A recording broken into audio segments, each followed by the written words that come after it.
Random update po para sa SB19. SB19's collab with Terry Zong and Ian Asher, Moonlight, included in ESA or ESA's Music for the Moon Spotify playlist.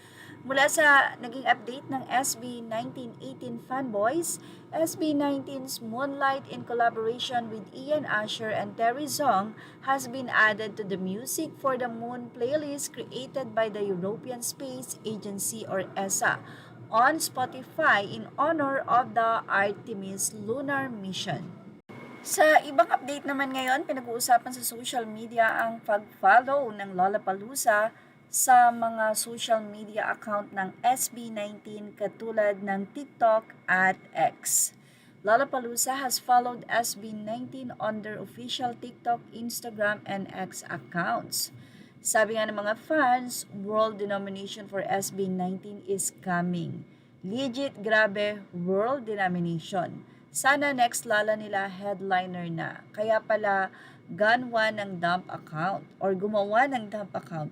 But anyway, isa nga siguro sa napansin ng Lollapalooza ay yung pagdagsa ng DM or ng sa comment section ng fans ng SB19 na sinasabi nga ng bawat isa na very solid.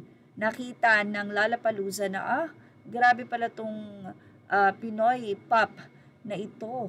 Sobrang napakadami ng fans at tumotodo talaga at dumadagsa ang comment saan man sila makita at sinusundan ng mga supportive fans. Kaya naman ang Lollapalooza ay napafollow na rin. Na-curious na rin ba? Para po sa proof muli, ayan, makikita na yung arrow na inilagay natin following SB19 official. So, ayan po, Lollapalooza. Well, mukhang nagsimula nga ito nang matapos i-post ng Lollapalooza sa kanilang Facebook ang nasabi nga pong darating na event ng Lollapalooza. At ito po ay posted nila noong March 19, your 2026 lineup by day. Then, alam na po yan ng mga 18 at alam niyo po ba na umabot na po ito sa 7,000 na likes, 1,400 na comment at 1,200 na shares.